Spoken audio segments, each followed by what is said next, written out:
all our viewers to yet another webinar in this mini series called Decoding Tomorrow. This is the first panel discussion we are hosting here. Situations are tensed. The ILO, International Labour Organization, just confirmed that there are over 305 million full-time equivalent job losses across the globe. At US, we have 1 out of 5 employed person filed for unemployment already. At India, it's an unprecedented whopping 122 million people who have lost their jobs. Of course, I'm including the casual economy too. The formal economy, the larger organizations with deep pockets, the organizations which are basically able to resist it, are trying hard. Governments are making requests not to get rid of people and lay off people in panic. Rightly so, because the economy was not weak before the pandemic hit us. These are the times when we are all in a constant thinking and introspection mode, anticipating what would be the future of corporate careers, corporate lives, how would the work life be, down the line. And these kind of dialogues, these kind of sessions with these kind of rich experiences from panels make us think and get some perspective to think further and build on our thought process. We look at it as a step forward in the right direction towards evolving and maturity. I'm very, very excited to have some very diverse set of panels today in our discussion. To start with, we have a HR guru, a practitioner, the Chief Business Officer of KPI Soft, and the co-founder of IoT company Smart and Space, Mr. Prithvi Shergill. We have an entrepreneur and an entrepreneur in talent acquisition space, TA tech space based out of US, if I may say so, CEO of TechFetch, Mr. Prabakaran Murugaiah. And we also have a very profound leader from one of the most respected and admired company based out of India to the globe, Infosys Technologies, the global talent acquisition head of Infosys, Mr. Rajesh Ahuja. So welcome, gentlemen. And I am your host, Ashish Tiwari, from this global workforce solution company called Scalene Works. So seems we have a good blend of people between East and West. So Prithvi sir, we will straight go to the question with you. How do you see the global complexities of workforce planning, including the landscape of 2020? And I also wanted to get your views on what is this new identification of trust deficit in the corporate relationships? Thank you so much, Ashish, and thank you all for joining. It's a pleasure to be here with Rajesh, Prabakaran, and yourself. I think we are in a time when we will get stories to where people say, in my good old days, this is what happened, and I lived through this and I lived through that. I think we have now finally got a set of stories that we will tell our grandkids that, in my time when COVID hit, this is how we were locked down, and this is what we were eating, and this is what we were Zooming, and this is what we were doing. And I think that those stories come very close to the place of work as well. And I think most of the clients and consulting firms that I have spoken to over the last 2 months, I think 3 themes stand out. I think the number one theme is about the need to conserve cash to survive, and the need to sort of start looking at cost optimization. So everybody has that sort of 4-letter word up in bold as to how they can reduce cost, and especially in the technology space where 50 to 60% of your P&L costs is on people, and in many other industries as well. I think workforce planning, first of all the old workforce plans have been thrown out of the window, and we need to start rethinking how do workforces look like in the future. I think the second big question that's really coming about is around productivity, and the good old metrics of utilization and realization, etc. I think while they still maybe language we are using, but how do we actually deliver that when maybe anywhere close to a large proportion of your workforce will be sitting elsewhere in places you don't know what they're doing, in virtual teams that will form, reform, and sort of break up and reset. So that's another big question that's coming up. And your last point about the trust deficit, I think for the first time, possibly enterprises are going to pay the price of this word loyalty having died a few years ago, and companies have moved to a much more contractual relationship. And that's why possibly you see a lot of CEOs in this environment actually stepping up to the plate and saying that they will try and reduce, layoffs. They will try and ensure that nobody loses their job, because they understand that this kind of a scenario, is a time when you really have to step up and your relationship will sort of how you behave with people now will sort of last you much longer. I think in the past you could do small, when a business ecosystem problem happened, you could say, oh, there was a tsunami and I've had to make some changes in my workforce, or some customer segment, some customer went bankrupt, I had to lay off a few people. But this is now a time when people's lives are impacted, not just their livelihood. So I think this is a time when companies will have to either rebuild or will benefit from the actions they take to sort of reset that trust, or will have to sort of reap the benefits of having a great culture, and actually people will stand by them. So I think lots of things happening in the world of workforce planning, and I look forward to our conversation today evening. Same here, Prithvi. We wish the things out of our sphere of influence, such as climate and such as internet, was probably supportive. Nonetheless, we move on to Prabha. I'm done. This Not is sure if I'm audible. Intermediate, but we move on to Prabha. Moving on, Prabha, give us the perspective on state of hiring in the US market. What is US market looking like? And also guide us, what are the adjustments that you think suppliers would make in the interest of seizing the opportunity or to stay relevant in the context of current demands and scenario? Are you thinking and speculating that customers would probably start expecting more value adds from the suppliers, maybe more intense screening, maybe pre-assessed candidates? I don't know, but just inquisitive. Over to you. Absolutely. There is the expectation is going to change, but we are not seeing yet what are the changes will come. But some of them are predictions, and Rajesh may be able to add a few more things on that line. But I'll give you in a general what we are seeing and what's happening. I will put this in the same context with the last recession, 2007 and 8. When I started Corp to Corp, the previous name of TechFresh, I started the company in 2007 and 8. We didn't know that it was a recession at that time. So after I started the company, after 6 months only, I realized that hey, we are into recession.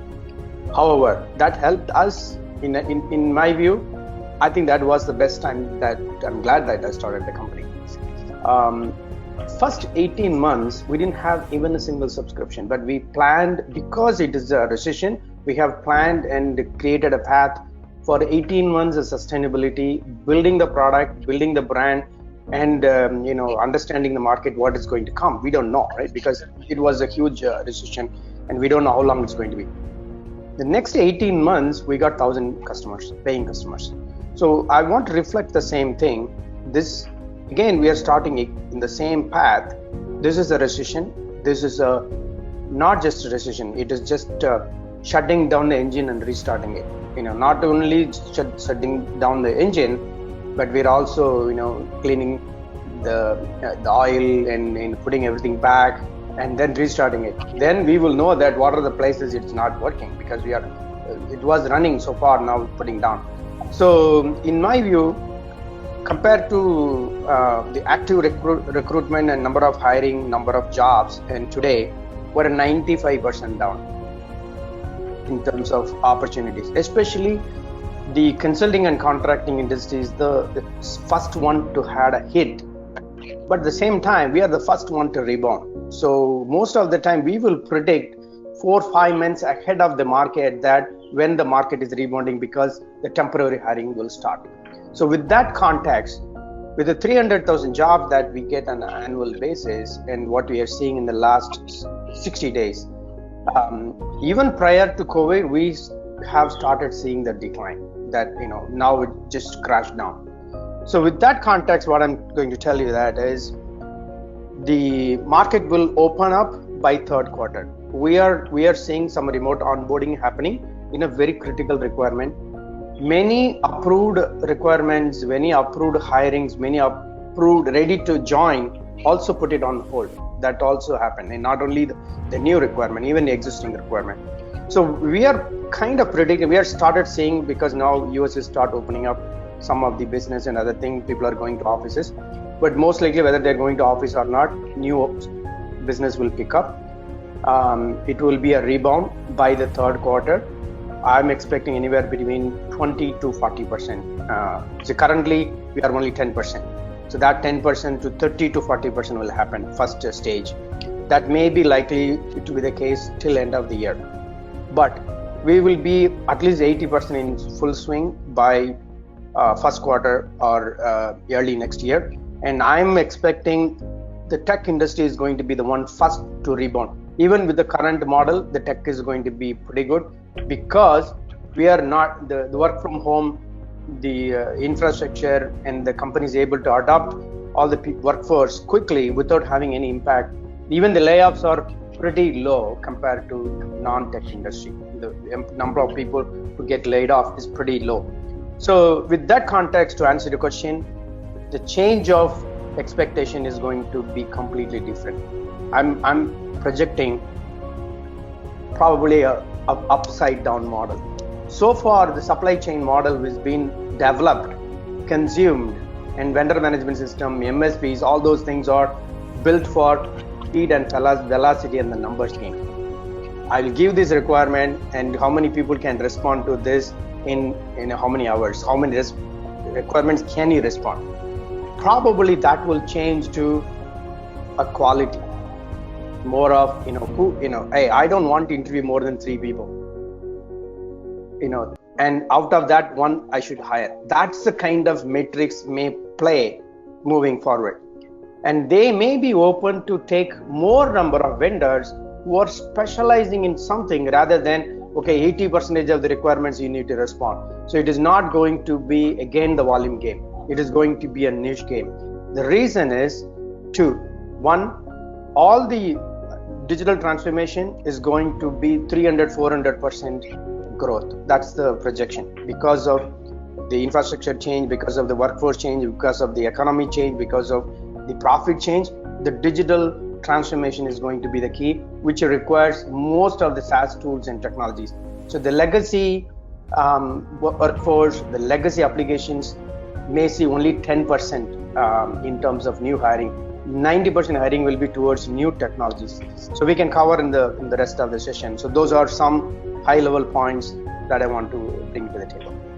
Prabha, I have a follow-up question. Pardon me for this, but you are such a big player as far as aggregation of staffing organization in US is concerned. Would you be able to share what would be the phenomena from the staffing industry point of view? We understand there are 23,000 staffing players in US. What happens to those mom and pop shops, small organizations, and younger ones, and so on and so forth? What's your take on that? It's going to be a very, very disruptive change in my view. We were expecting this to happen 2-3 years ago. It did not happen because the staffing in this industry is predominantly tied up with the relationship and people. So, more than a technology, understanding the culture, because you're not bringing in a commodity, you are bringing people. However, it's very difficult to sustain with the digital, AI, and robotic. So in my view, to answer your question, 23,875 staffing companies supporting the US business right now. And out of that 23,000 companies, maybe any large vendor or any large client, they may have only 50 or 60 vendors. So that is being, tier 1, tier 2, tier 3 like that. So if any company on the tier 4 level, probably have to look for other opportunities. They may not be able to add a value, but if they are, say they have only three or four recruiters and they are doing a $2 million business, rather than being a generic, okay, I'm good at finding Workday consultants, I'm good at hiring Salesforce people, I'm good at, hiring all the niche technologies, they may be able to survive. If not, I would probably say that those who are not adopting the digital transformation to provide the service, I would expect probably one digit will be gone. Beautiful. So let's go to something different. Let's move on to Rajesh. Rajesh, what as per you are the key focus that corporates have to transform? What are the adjustments you would make, and how would you make use of these times in light of the pandemic, given that you have bandwidth? What would be the industry's immediate priority from the talent acquisition standpoint? So over to you. Thanks, Ashish, and pleasure to be here. And it's always interesting to go last, because then you have to really choose what you have to say, right? The way I look at what's happening, prior to COVID-19, I think we were already under a big transformation. In terms of how the future of work, the workplace transformation, the workplace and workforce, all three were under various stages of changes. Be it the skill shortage, be it the how the workplaces of future was supposed to look like, how the agile working was to take over, and so on and so forth, right? I think it's going to accelerate all the three dimensions of transformation at a very, very fast pace. I think everybody has spoken about the new normal for work from home, how large companies are talking about shifting bases, and only a handful of people coming to offices and things like that. Now, from a talent and talent acquisition perspective, I think my take on this would be there would be 3 or 4 big areas of change which we will see. I think we'll see a very, very fast acceleration or shifting towards internal hiring approach. For a long time, people have ignored their own talent internally, and I think that's one set of talent which is probably the best already for your own needs. With that will come a very sharp focus on reskilling. I think in these days there would be a fair amount of destruction of old skills and a requirement for new skills. So at an individual level, I think people would have to focus on what skills are relevant and what skills they are gaining on a regular basis. And at a corporate level, at an organization level, I think we will have to really look for that talent internally and provide them the opportunity to equip themselves and provide them the opportunities in the new roles, new work, etc. I think the second, and that's one I'm personally quite keen to follow, is will the talent supply and the talent pools will become really global? So far all of us have responded to individual labor markets, individual countries, regulation, and so on and so forth. But if you're working from home, the home can be anywhere, technically, right? And will this really start the advent of truly global workforces and truly global talent supplies? And I don't have the answer, but I think it will be a trend to really watch out for. Along with that will come, you look at the survey here. Majority people feel it'll be between 25 to 75% somewhere on this poll, and I think that's the commentary you hear from all large organizations from Google to everybody else in the world, right? That wherever it's possible, anywhere between a quarter to 3/4 of your workforce will actually be working remotely. And if it works remotely, then where do they work? Does it really matter? There are balances to it, right? But we'll come to that. Second part of that would be, will it really give that gig economy a real boost? And not just talking about gig from perspective of what we have seen very successfully, the Uber drivers, the food supply, or the food delivery work, and etc. But also in the high value or in the technology world, would people really incorporate a gig workforce in a very seamless fashion as along with the permanent workforce? The third piece, which is closer to home, how would the talent acquisition organizations respond to, right? If everything is going to be virtual, hiring is also going to be virtual. How many, some of tech companies are very used to do virtual hiring, video interviews, and so on and so forth. But we are essentially talking about a world where you potentially will never meet the individual, either as a candidate or as a co-employee.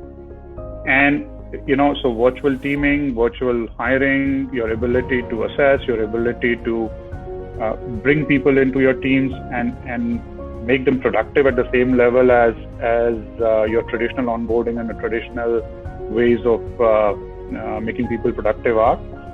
And I think it's great time for all the TA leaders to look internally and transform themselves, right? I think this has been very repeated, that what do fishermen do when they can't fish? They tend their nets. I think it's our time. Right? We've been very busy for a very long time. Since we came out of recession, it's been always on hiring kind of mode for a lot of us for almost like 8-10 years. I think this is the time to transform the function. I think this is time to become truly digital. I think this is the time to really make your employer brand stand out. So we have a lot to do internally before, as Prabha put it, that the hiring comes back and we are back into the always on mode, because I'm fairly optimistic that we'll come back sooner than not. Back to you, Ashish. Thanks a bunch, Rajesh. I go back to Prithvi sir very quickly. Prithvi sir, do you think talent acquisition function and career and roles in talent acquisition would be as sought after as earlier anymore? Do you also think that this change will bring some kind of a difference in the candidate behavior? And last but not the least, I know you are a big, person in favor of digitalization. So would digitalization show us something radical in the future? Will we, as a hiring companies, see the rating on candidates' past performance, like how you see product ratings online, etc., etc.? So over to you, sir. So I think, recruiting will always be the bloodline of the business. Whether the recruiter will become a career manager in mindset and in practice is the question to be answered. If the recruiter continues to believe that bringing resumes to the table, is the job, and to sort of close the numbers is the job, I think half that recruiting functions in most organizations will not have a job. I think the other half of recruiting organizations in large organizations will get double the pay what they are being paid today. And I think the question will be, which half do you finally want to be part of? And what are you doing to adopt technology like Rajesh was talking about, or to prepare for the spike that Prabha is very optimistically looking forward to? I am a little bit more of a skeptic. I believe, and maybe because I'm sort of seeing it from now, not a large organization mindset, but really also looking at it from the 46% of American organizations who are considered to be at risk of going bankrupt if in the next few months. So I think the statistics are all over the place. 50 states are open much earlier than any state, any country in Asia. So yes, there is also optimism, there is also pessimism, but the recruiters who will survive will be the ones who sort of really don't stay where they were, actually rethink their practice. Your other question, if you could repeat that, I may have missed answering something you asked. I was just trying to pick your thoughts on what radical things would happen and what can we expect down the line in terms of seeing the I believe the next horizon for at least, let's take the with 3 expert talent acquisitions on the panel, I would say really around what I've started hearing and calling contactless recruiting. If I can, and many of us have spoken about this for many years, that if you can go and buy products on Amazon without ever having to talk, speak, touch, spend a lot of money on those products to do so, why can you not pick up skills in the same fashion? And I have already started, over the last 3 years that I've been sort of working on my own with clients. I've seen companies automate, digitize large parts of the talent supply chain. I think it's only time before an Infosys or before any of my past employers sort of bring all those pieces together, where right from demand, right through to onboarding, the candidate will never have to actually come into an office, will never have to actually shake anybody's hand, will never actually have to do a group discussion or do a test in a large hall with lots of people, because all those activities of let me meet your parents and let's have lunch together and let's spend face-to-face time together, those are all now risks to my life as a candidate. And not just to me as a candidate, but to me as a hiring manager. So I believe, companies will have to rethink much more radically. Now, of course, I'm always a bit of an optimist that people will think and will disrupt. Human nature also has this tendency to go back to the ways of being very quickly, and that is always a bit of a disappointment. But I think we will need to have people who will be role models to push it hard, because if we go back to the way the world was, then all the good lessons of what this lockdowns and this new ways of living have taught us will have gone waste and on the back of many lives that have been lost and sort of really damaged. Thanks for bringing in that spice into the conversation, Prithvi. I would want to add to it. I would want to very quickly move to Prabha. Prabha, so what is the next thing in technology from TA Tech standpoint? In last few years, we have seen a lot of efforts going in building aggregation platform to aggregate all the sourcing channels and create a marketplace.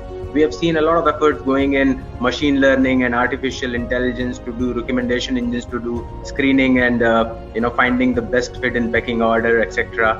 We have also come across a lot of analytics in talent acquisition.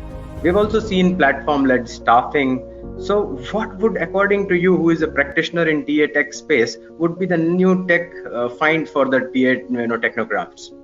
So, as you said, every company is looking for a tool. Previously or till last year, it is people, process, and technology. That is how the talent acquisition, the hiring was happening.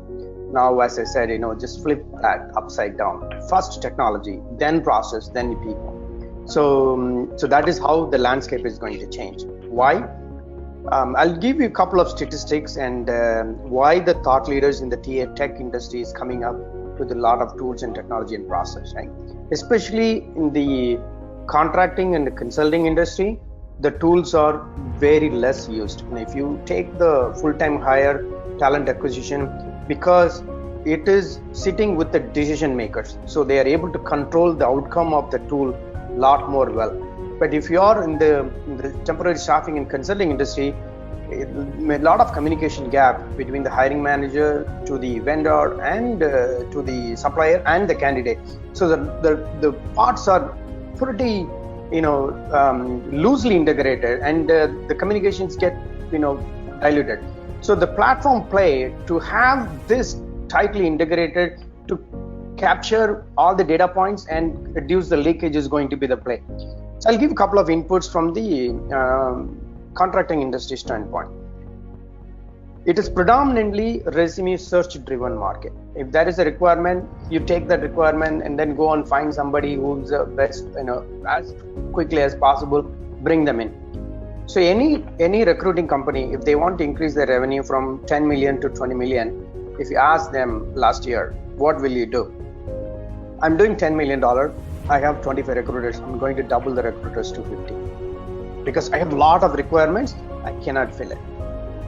That is how these 23,000 companies came to the market, because the number of recruiters are keep on going up and up. That is not going to be useful. I'm telling you why it is not working. Because of these many recruiters are added, the percentage of success went from 3% to 0.3%. 10x less. By adding more people is 10x less. That's what we are seeing in the market. Okay, why it is happening? What people don't understand is 50% job seekers do not post resumes. They are not available. Even though I'm running a job board, I know. You cannot bring 50% people to come to the job board and, hey, I'm looking for a job. No. If they are, even though they are looking for a job, there are people who are reaching out to them and identifying them and get them a job. I don't need to be. And this not only, the percentage may be huge now. 20 years ago, when I was consulting, I was not on job board itself. Like that, I have that experience because I know where to go. So you take the recruiter standpoint, 87% of recruiters do not even post requirements. 87%.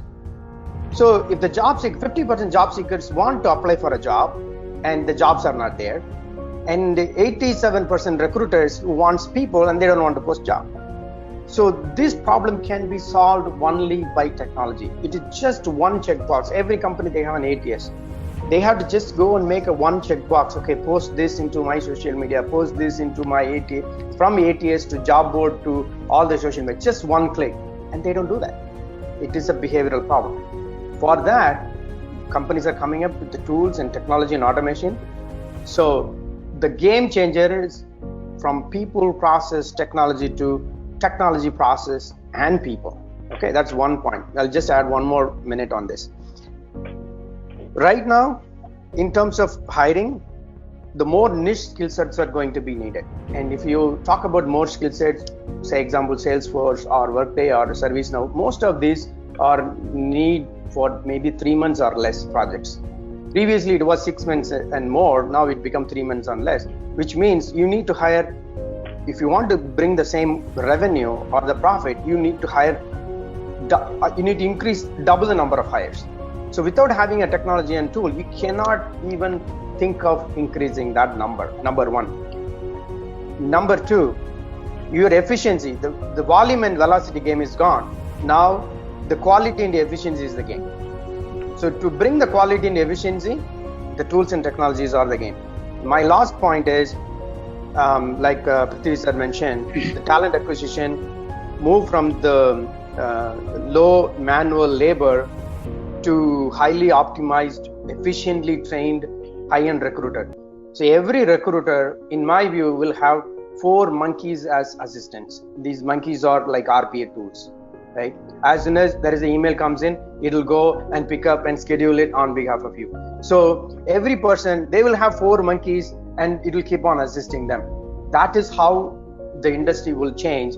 And anyone who does not have this thinking process of digital transforming the recruiter probably will not have an opportunity to be part of this industry. So those are my thoughts. Completely resonate with your thoughts on linear versus non-linear service models for the agencies and supplier industry. Thanks a bunch, Prabha. I'll move on to Rajesh. Rajesh, you already mentioned... Ashish, before you ask me a question, if I may just add to what both Prithvi and Prabha said, right?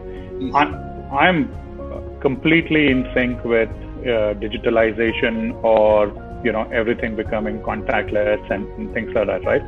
The only point I would add is that 50% recruiters who would do well, and I'm looking forward for my pay increase too, but they would have to be very high empathy individuals, right? Because they would also have to change their complete mental makeup from being, quasi salespeople that I have to hit my numbers by end of this month, quarter, whatever else, to, what experience am I providing? Are my candidates happy with me?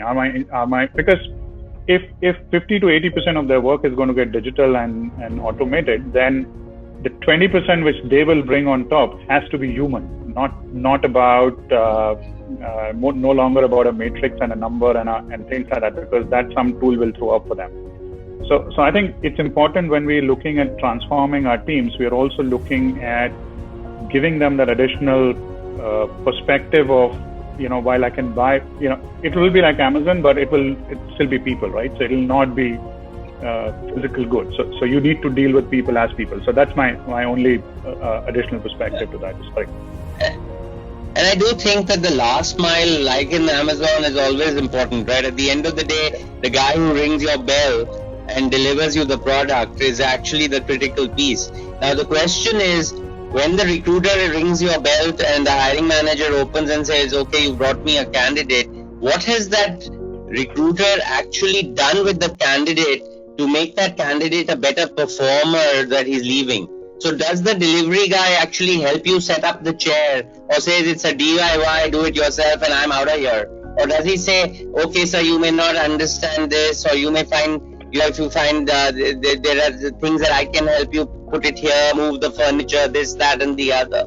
The same way the recruiter will have to really say, what has he done to make the candidate a better product when he's brought to the door? I think Rajesh's point is valid. Empathy is a skill a lot of the high volume recruiters have lost, or have sort of pushed down in their capabilities quite a bit. So that'll have to be found again. I think it's a very fair point.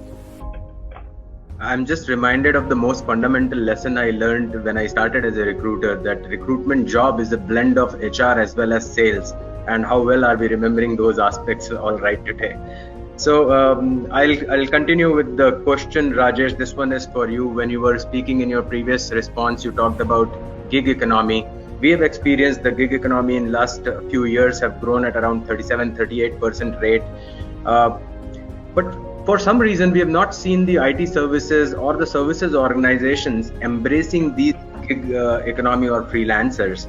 So would you want to probably give us an inside view of what is the mindset that IT services organizations are resisting the gig people, and are there challenges? Are there some real constraints because of which you are not able to attract them? Would this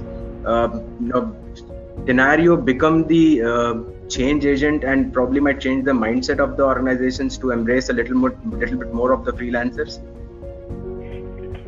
So yes, Ashish. I think we need to we need to kind of differentiate the two aspects, right? It's not that the services companies don't use gig workers or freelancers, right? We do them at a pretty high pace, right? What Prabha calls the consulting and contracting world, it was probably the first form of freelancing, right? In many ways, but it kind of got into a very systemic rigor of it, right? That people were looking for contracts which were long term. Then people started using that as an additional workforce rather than just looking at, I need to get a quantified piece of work to be done and do that, right? So in the true sense that can I hire somebody for 3 hours and get that work done, didn't really happen, right? It remained in days and months, and rather than really quantified pieces of work.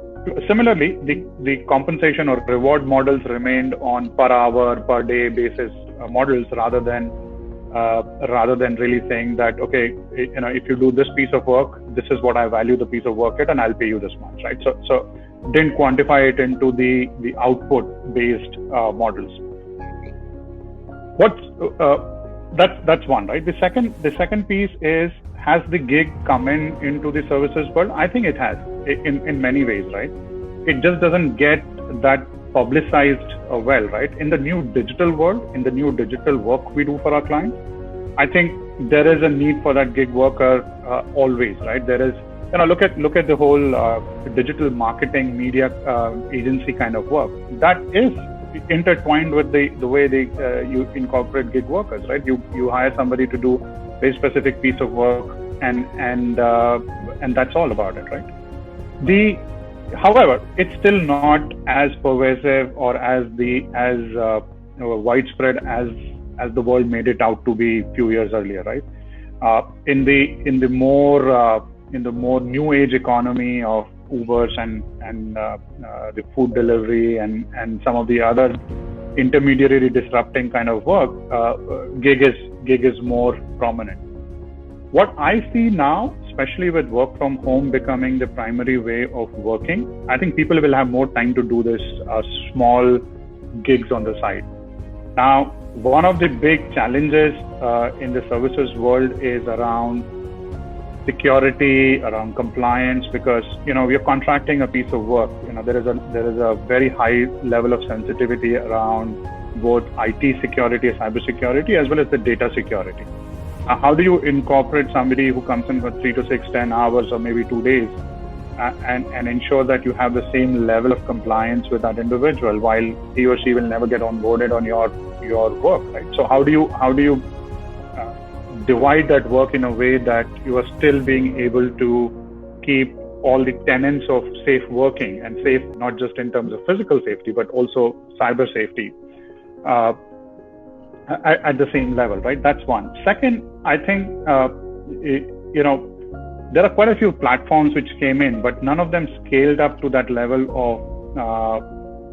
of consistent, scalable, and have some amount of but service delivery consistency to them, because ultimately we all look for our ability to provide consistency to our clients, and if we have that, I think that will enable it. But I see a lot of good platforms now coming into the market. I see a lot more activity in the last, let's say, couple of months with some of the gig platforms. And personally, we